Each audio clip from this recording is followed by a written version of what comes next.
Welcome to our latest Wandering Walks of Wonder adventure. Today we're taking a special tour of Mansfield, Missouri, and in particular the life of Laura Ingalls Wilder. Many of you will know Laura Ingalls Wilder as the author of the Little House on the Prairie series of books.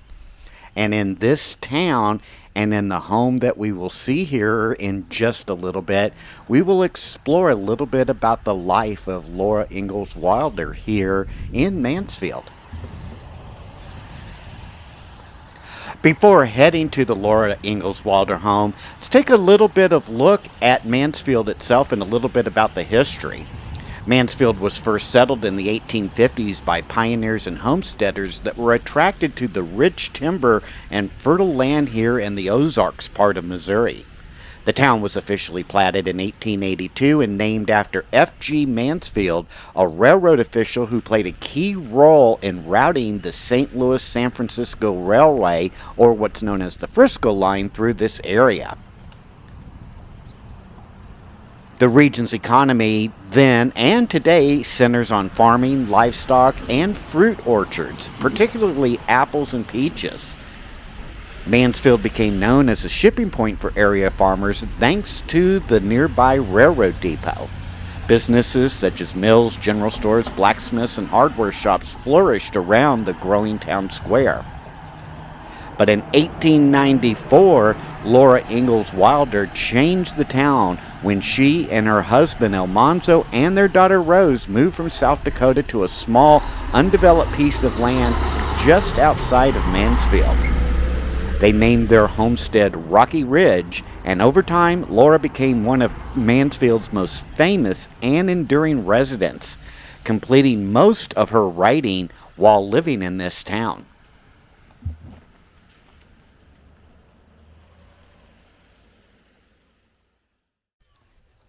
Our next stop on our tour that we're looking at right now is the original farmhouse that Laura Ingalls Wilder and her husband Almanzo lived in.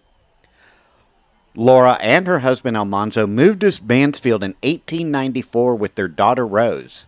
They arrived after a series of personal and financial hardships, including a house fire, failed crops in South Dakota where they lived and were married, and an illness that weakened Almanzo physically.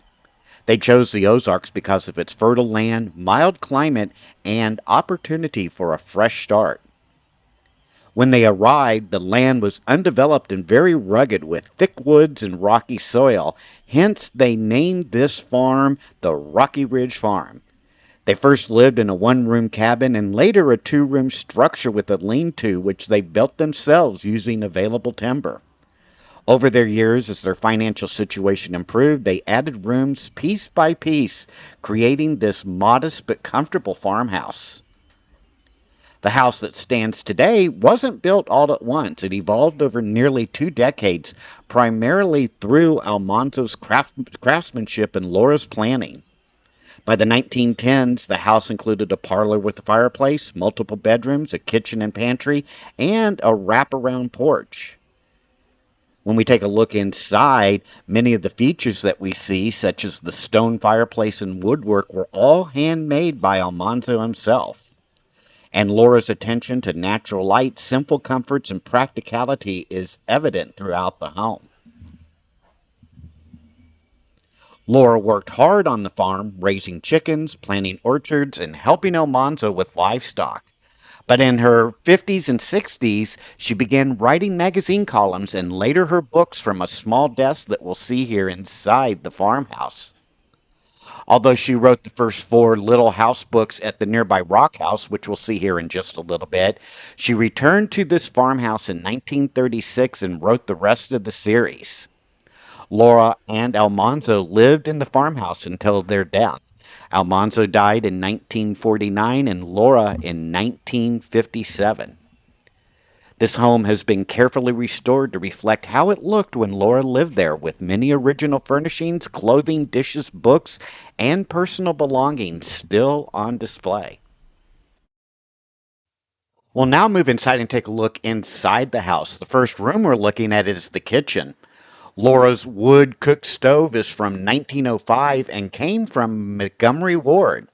Facing the stove, water could be heated on the right-hand side section and wood goes into the left-hand side. Around the room, you also see Laura's favorite sets of dishes, her blue willow china that came from England. There's also a calendar on the wall that remains on the month that Laura passed away. She was 90 years old when she died. No one lived in her house after her death, and just 3 months later, after she died, the museum opened for visitors. On that first day, 500 people came in to visit Laura Ingalls Wilder home. We're now moving into the dining room. This is where Laura used to write letters to boys and girls that wrote to her right here on this table. In fact, several of them are on the table here, as well as some birthday cards that she received just before she died. The clock here that we see on this corner shelf traveled with them from DeSmet, South Dakota to Mansfield in 1894. Almanzo traded a load of hay for this clock as the family so that the family could have a Christmas gift in 1886. If you want, you can read all about this clock in the book The First 4 Years by Laura. Almanzo wound this clock each night before he went to bed. Our next stop on the inside of the house is the bedroom and bathroom. Here we can see the bathroom where Laura's perfume powder and makeup is on the bathroom counter, as well as a goat skin on one of Almanzo's goats that lies on the chair. The Wilders slept in separate beds, Laura on the left and Almanzo on the side back behind us. Several of the lamps that we see in this room were also made by Almanzo. Though the Wilders never had a television while they lived in this home, they did listen to the radio all the time. We're now moving into the office area where Laura did most of her writing in this house. The first piece of furniture that we see is a small couch or settee that Laura used to lie on and take a nap and look out the window at her farm. But the most important piece of furniture in this entire house is Laura's desk. Her desk is just the way she left it. Besides writing on tablets to write the Little House books, she also served as the secretary treasurer of the Mansfield Farmers Loan Association, processing more than $1 million in government loans. Next to the desk, she often kept a blue shawl close by to cover up when she got chilled. In the music room is the cottage pump organ. It was made in 1890. Laura could play it, and her daughter Rose could also play it. There's a painting of Laura and Almanzo's daughter above the long buffet table. Her name is Rose Wilder Lane. She became a very famous author long before Laura, and she helped Laura get her handwritten tablets into typed manuscripts. Books were extremely important to the Wilders. There are shelves on all four sides of the library that we see here. In their collection of the works of Victor Hugo, Edgar Allan Poe, and James Whitcomb Riley. They like classics, mysteries, and adventure stories. Rose Wilder Lane's graduation picture from college hangs on the back wall. She graduated in 1904. Our last stop on our tour of the farmhouse is the parlor. Take a look at all of the wood. This wood that was used to build this addition to the house in 1913 all came off the farm. Laura called her large windows her living pictures. The rocks that make up the fireplace came from deep in the ravine just behind the farmhouse. A photo of Laura and Almanzo taken in 1942 rests on the mantel. She was 75 and he was 85 years old in this photo. They're about 10 years apart. Almanzo's handmade canes are also still secure in the holder next to the fireplace. Much of the beautiful furniture in the parlor came from the rock house that we're going to see here in just a bit. Rose went to Columbia, Missouri in 1935 and left the farmhouse empty for a year before Laura and Almanzo moved back here in 1936.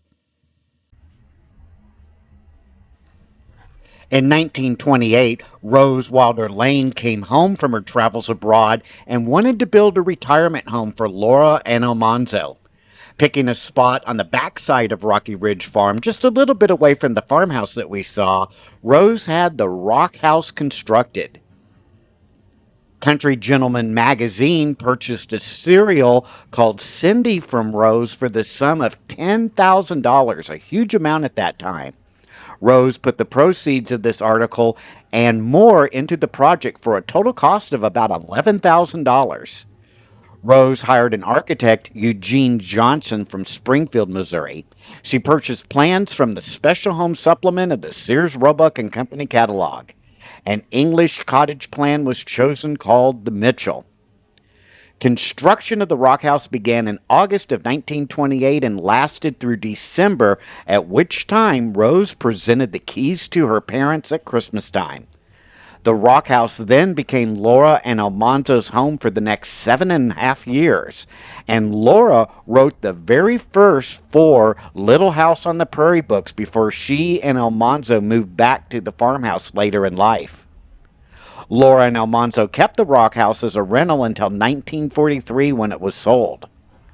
When asked why they left the rock house, Laura said very simply, "We were just homesick for the old place." We're now moving into the interior of the rock house.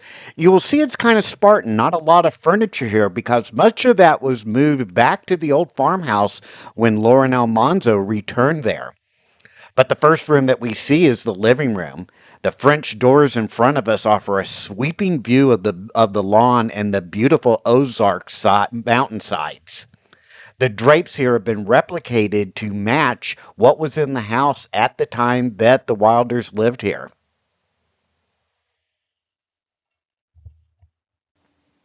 The kitchen of the rock house modernized Laura's cooking methods. For the first time, she had an electric stove and refrigerator.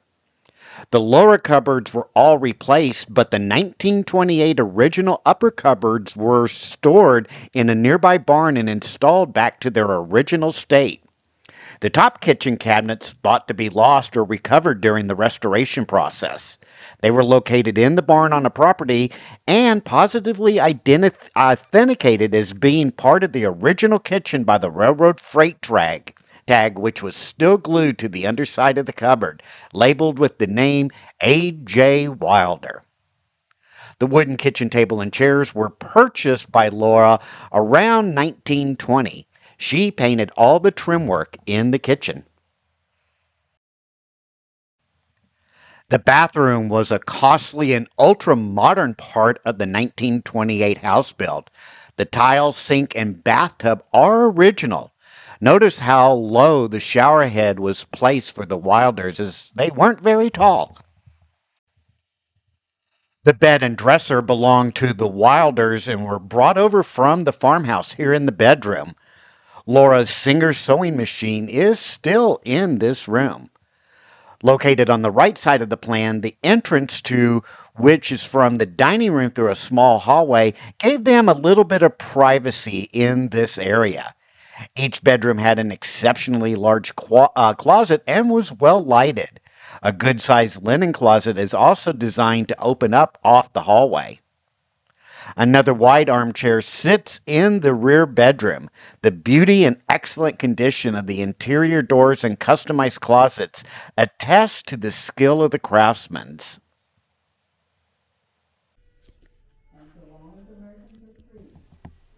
Situated adjacent to the historic farmhouse, the museum portion of the Laura Ingalls Wilder Historic Site is a carefully curated exhibit hall that's dedicated to preserving the legacy of Laura Ingalls Wilder and her family. It offers a great and tangible look into the real-life inspirations behind the Little House series and provides a deeper understanding of Laura's life, writing process, and historical context.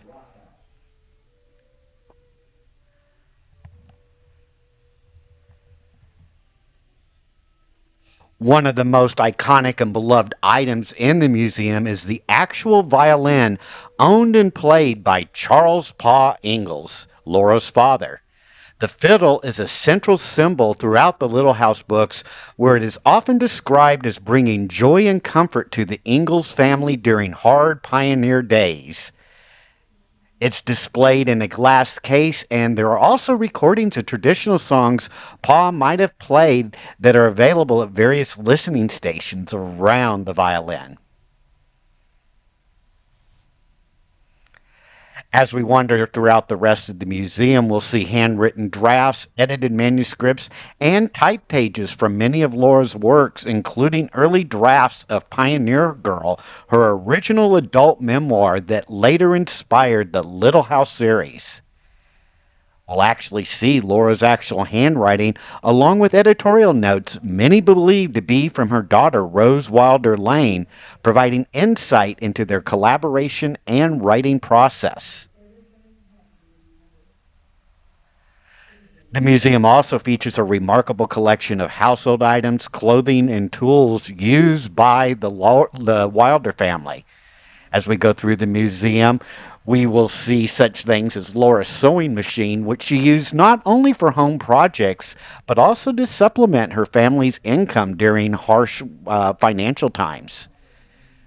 We can also see clothing worn by Laura and Rose, including prairie dresses, bonnets, shawls, shoes, and much more, as well as kitchen and farm tools used by Almanzo, along with early furniture and dishes from their Rocky Ridge home.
This last section of the museum is dedicated to Rose Wilder Lane, Laura's only surviving child and a prominent journalist, political thinker, and novelist on her own right.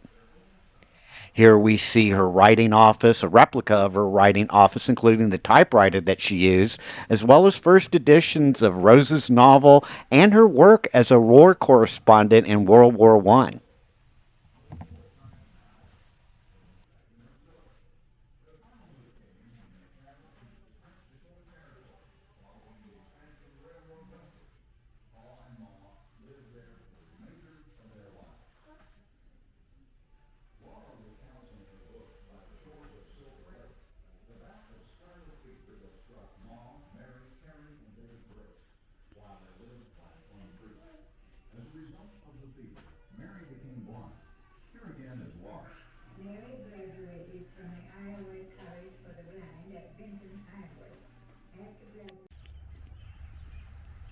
Our final stop on our tour here in Mansfield is the gravesite of Laura Ingalls Wilder and her husband Almanzo and her daughter Rose Wilder Lane. Laura died on February 10th, 1957 at the age of 90. She passed away at her home that we saw earlier here in Mansfield, where she had lived for many years with her husband Almanzo. As we've learned throughout this video, Laura is best known for her Little House book series, which was based on her childhood in a pioneer family during the late 19th century. Her stories have become enduring classics of American children's literature and live on through this day. I hope you've enjoyed this Wandering Walks tour and learning a little bit about Laura Ingalls Wilder in Mansfield, Missouri, as well as her home and museum and other sites that we visited along the way. Make sure to hit that like and subscribe button, and we will see you on our next Wandering Walks of Wonder Adventure. Take care now. Bye-bye.